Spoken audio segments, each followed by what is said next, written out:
আমি তো ভাবছি কংসকে এই খবরটা দিয়ে ওই দুষ্ট, ওই পাপীর কি লাভ হলো?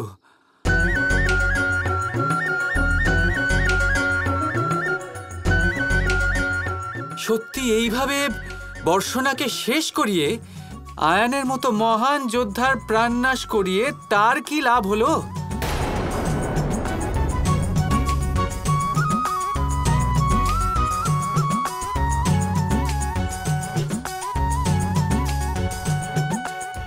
না না,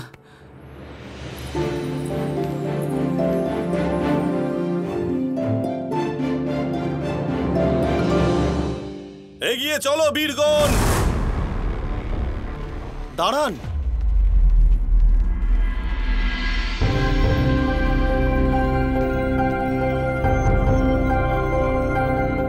মিত্রনন্দ, তুমি আমাদের অতিথি। না মিত্র, অতিথি না, এখন আমরা বর্ষণাবাসী। এই জন্য বর্ষণাবাসীদের সাথে আমরা কাঁধে কাঁধ মিলিয়ে লড়াই করব।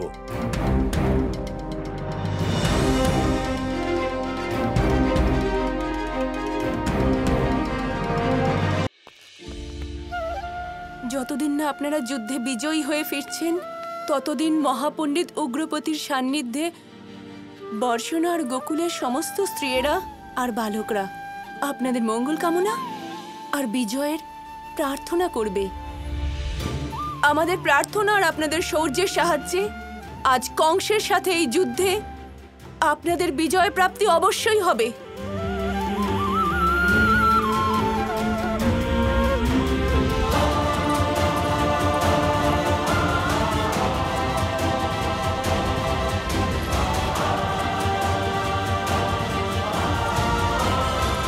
এগিয়ে চলো বীরগণ।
হে নারায়ণ, আমার পিতার সাথে সমগ্র বর্ষণা আর গোকুলের সব গোয়ালাদের রক্ষা করুন। রাধার ইচ্ছা আমার জন্য আদেশ।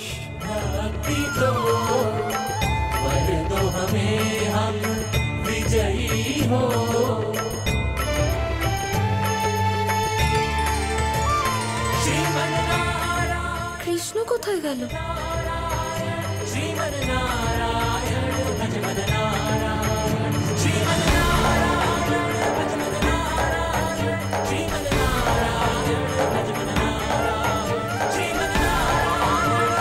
হঠাৎ কোথায় হারিয়ে গেল কৃষ্ণ?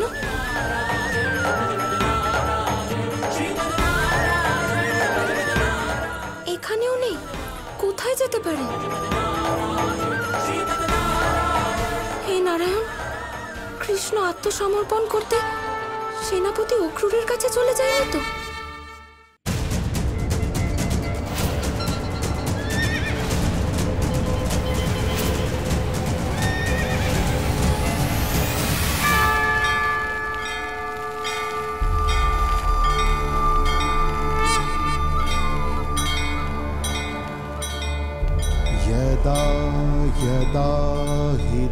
এ কে যে সোজা আমাদের দিকে এগিয়ে আসছে? নির্ভবতি ভারত অভ্যুত্থানম অধর্মস্য তদাত্মানম সৃজতি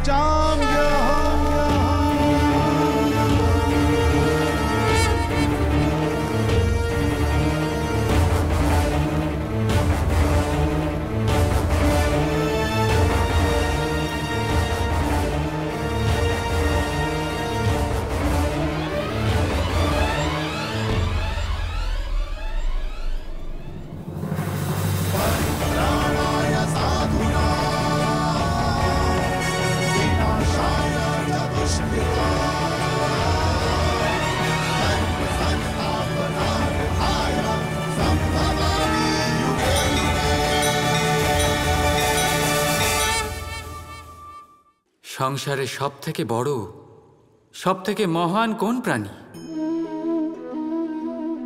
এবার আপনাদের মধ্যে কেউ বলবে মানুষ, কেউ বলবে সিংহ, আর কেউ বলবে হস্তি।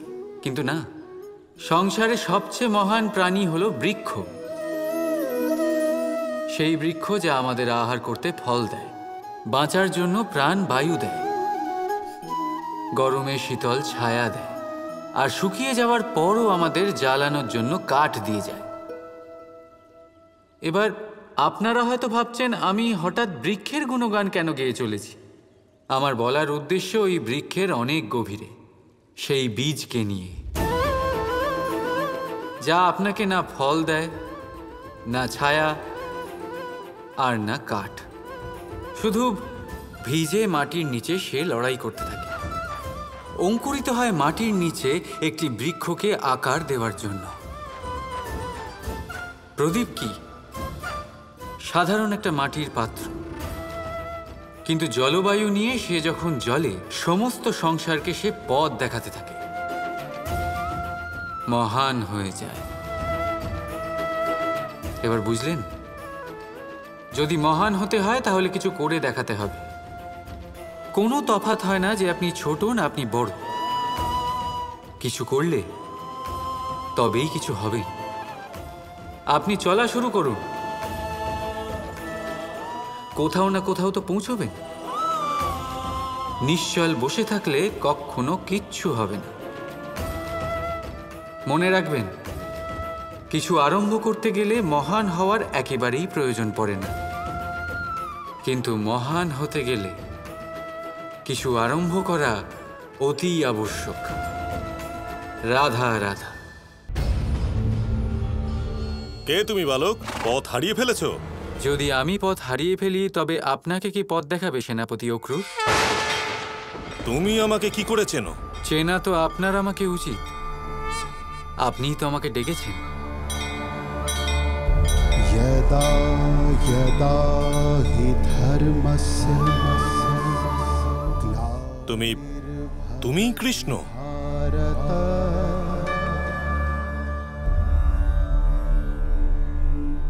তেজস্বী তুমি আর নির্ভীকও।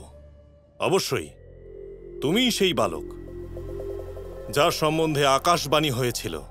যদি তোমার হাতেই মহারাজ কংসের মৃত্যু নিশ্চিত, তবে এখনো তার অন্ত হয়নি কেন? তুমি লুকিয়ে আছো কেন? সময়ের চাকায় সবই বিলীন হয়ে যায়। ফসল ফলতে বেশি সময় লাগে না, কিন্তু সেটা তখনই কাটা হয় যখন সেটা পাকে। কংসের কর্ম পাকতে কিছুটা সময় বাকি আছে, কিন্তু তার পাপের ঘোড়া ভরতে বেশি সময় বাকি নেই। উপদেশ দিও না বালক। তোমাকে হত্যা করার জন্য বাধ্য করো না, আত্মসমর্পণ করো। আমার কর্তব্য ছিল আপনাকে সাবধান করা, কিন্তু আপনি শুনলেন না। তো ঠিক আছে, সাহস থাকলে আত্মসমর্পণ করিয়ে দেখান।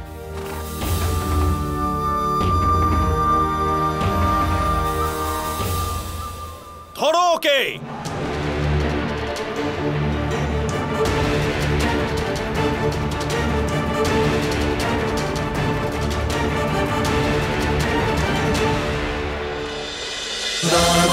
Krishna Krishna Krishna Krishna